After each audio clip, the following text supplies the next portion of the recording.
पाकिस्तानियों ने एक मरतबा फिर गाड़ियाँ खरीदना शुरू कर दी हैं, यानी कि कार फाइनेंसिंग, बैंकों से कर्ज लेकर गाड़ियाँ खरीदने का जो रुझान है इसमें इजाफा हुआ है। और पाकिस्तान की जो कार असेंबलर्स की नुमाइंदा तंजीम है पामा, उसके मुताबिक सिर्फ मार्च 2025 में गाड़ियों की फ़रोख्त में गुज़श्ता साल मार्च के मुकाबले 18% का इजाफा रिकॉर्ड किया गया। तो उसके पीछे वजूहत ऑब्वियसली इंटरेस्ट रेट का नीचे आना भी है, और मज़ीद क्या चीज़ें, और लोगों को अब जो है ऑटो फाइनेंसिंग करते हुए किन चीज़ों का ख्याल रखना चाहिए। हमारे साथ मौजूद है मशहूद अली खान और एक्सपर्ट। मशहूद, अस्सलाम वालेकुम, a very good morning to you. और अच्छी बात है, लोग गाड़ियाँ ख़रीद रहे हैं, बैंक से फाइनेंस करवा रहे हैं। So what are the things के जिनका ख्याल रखना चाहिए ऑटो फाइनेंसिंग से पहले या और करते वक्त? अस्सलाम वालेकुम। सबसे पहले बहुत शुक्रिया आपका।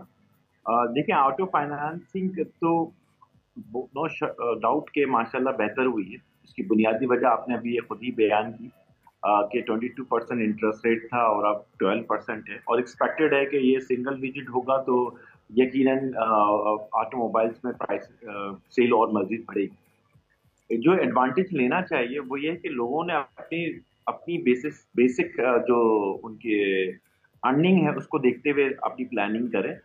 जो इन्फ्लेशन आपने लास्ट ढाई साल में आपने देखा कि बहुत ज्यादा हुआ, तो ये एक्सपेक्टेशन आप अपने रिसोर्सेस को सही इस्तेमाल करें, चाहे वो छोटी गाड़ी में जाएं, चाहे टू व्हीलर्स में जाएं, चाहे लग्जरीज गाड़ी में जाएं। इंसान को अपनी बेसिस को देखते हुए आगे बढ़ना चाहिए। जी मुश्ताक साहब, अभी आपने कहा कि अपने ऑटो फाइनेंसिंग का खुद ख्याल रखना है, तो अभी जो लोग देख रहे हैं उन सब ने इस खबर को बड़ा अच्छा और खुशाइन लिया होगा कि भाई हम भी गाड़ी ख़रीद सकते हैं, इसका मतलब इंटरेस्ट रेट इतना कम हो गया। अब किस तरीके से एक आदमी प्लान करे इस चीज़ को? एज अ ले मैन मैं आपसे सवाल कर रही हूँ, सब बहुत सारे लोग आपको देख रहे हैं, जानना चाहते हैं कि अगर मैं एक छोटी गाड़ी लेना चाहती हूँ तो मेरी क्या प्लानिंग होगी, अगर मैं एक मीडियम कार लेना चाहती हूँ मेरी क्या प्लानिंग होगी, और किस तरीके से मैं अप्रोच करूँगी, किस तरीके से मैं वो गाड़ी ले सकती हूँ। थोड़ा सा आप इसके ऊपर रोशनी डालें प्लीज़। जी, सबसे पहले तो देखिए, इस वक्त आपके पास कई बैंक्स ये फैसिलिटीज आपको ऑफर कर रहे हैं डिफरेंट टर्म्स में। उसमें आपकी डाउन पेमेंट्स भी रिड्यूस हो सकती है, और आपकी इंस्टॉलमेंट प्लान भी आपके 3 इयर्स, 5 इयर्स और 8 इयर्स में प्लानिंग आपकी की जा सकती है। तो इंसान जो भी प्लानिंग करेगा, एक तो ये बैंक उसको सपोर्ट कर रहे हैं इस वक्त। दूसरा, अगेन आपकी अपनी अर्निंग, अपनी सेविंग क्या है, आप ये देखिए कि आपकी जो मिनिमम जो रिक्वायरमेंट्स होती है बैंक की, वो 10% डाउन पेमेंट है। उसकी बेसिस पे फिर आपकी इंस्टॉलमेंट्स प्लान की जाती है। तो ये तो बड़ा अच्छा है कि कई ढाई साल पहले आप देखिए कि कई बैंक्स ने अपनी कार फाइनेंसिंग डिपार्टमेंट बंद कर दिए थे। ये तो बड़ा पॉजिटिव ट्रेंड है कि दोबारा बैंक्स ने अपनी कार फाइनेंसिंग फैसिलिटी शुरू की है। वो विंडो आपकी बैंक्स के अंदर मौजूद है। आप चाहें, मल्टीपल चॉइस आपके पास मौजूद है। इस वक्त जापानीज ब्रांड्स भी हैं पाकिस्तान में, कोरियंस भी हैं, चाइनीज भी हैं। तो वेराइटीज का ये कहना कि फुकदान होगा, नहीं, आपके पास बड़े अच्छे ऑप्शंस मौजूद हैं। आप अपनी लिमिट में रहते हुए जो लग्जरीज में जाएं तो आपको एसयूवीज में बहुत ज्यादा ऑप्शंस नजर आ रहे हैं पाकिस्तान में। इसी तरह आपके स्मॉल सेगमेंट में भी आपके पास अच्छे ब्रांड्स मौजूद है पाकिस्तान। तो ये डिपेंड करता है कि फैमिली टू फैमिली किस तरह से वो अपनी व्हीकल्स को प्लान करें। जी मुश्ताक साहब, एक सवाल और है मेरा कि आपने अभी इंस्टॉलमेंट प्लान का जिक्र किया, तो ये बैंक अपनी खुद इंस्टॉलमेंट्स की वो देगा, आपको कॉन्ट्रैक्ट देगा कि जी हमारी तरफ से आपको ये इंस्टॉलमेंट्स देनी है, या जो सामने जो गाड़ी ले रहा है जो कि बायर है, या वो खुद भी अपना इंस्टॉलमेंट प्लान डिज़ाइन करके बैंक के साथ थ्रू हो सकता है?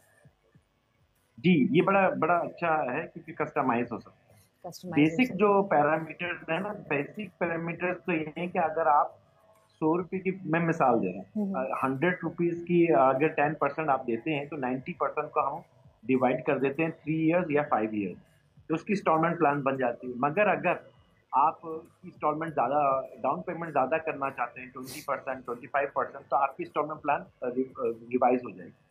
तीसरी चीज इसमें थोड़ी इंपॉर्टेंट है, वो जो हम गुजारिश करेंगे स्टेट बैंक ऑफ पाकिस्तान से भी, कि ढाई साल पहले पाकिस्तान की इन्फ्लेशन ज्यादा था, इकोनॉमिक चैलेंजेस बहुत थे। अब काफी हम इम्प्रूवमेंट देख रहे हैं और आने वाले कल में मजीद इम्प्रूवमेंट देखेंगे। तो स्टेट बैंक ने ना एक कैप लगाया हुआ है 3 मिलियन का, यानी कि स्टेट बैंक ने बैंक्स को ये कहा है कि आप 3 मिलियन से ज्यादा की फाइनेंसिंग ना करें।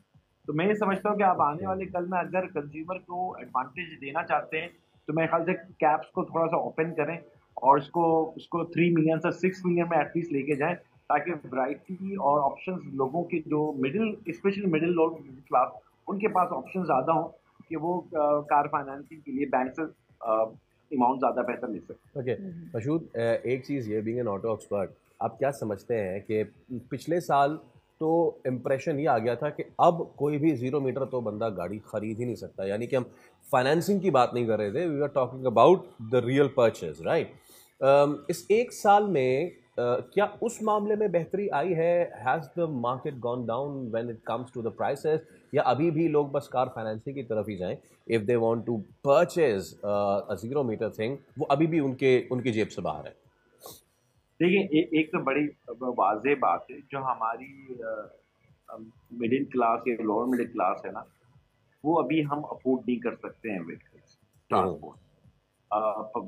वो वजह ये है कि मिनिमम जो भी गाड़ी इस वक्त पाकिस्तान में है वो स्टार्टिंग हो रही है 3 मिलियन प्लस में।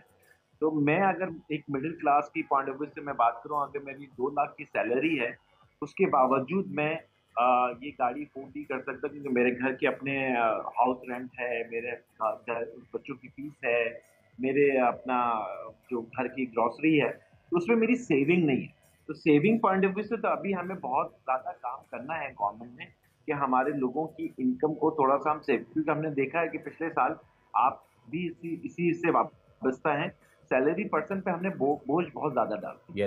तो वो बोझ अगर इस आने वाले बजट में हम थोड़ा रिलीफ देंगे तो यकीनन हमारा जो मिडिल क्लास है वो सैलरी पर्सन वो इस काबिल होगा कि वो गाड़ियाँ चलें, लेट्स सी कि वो कब काबिल हो पाएगा, कब काबिल नहीं पाएगा। Thank you so much, it was a pleasure having you on the show. Subscribe करें और बेल दबाएं ताकि कोई खबर रह न जाए।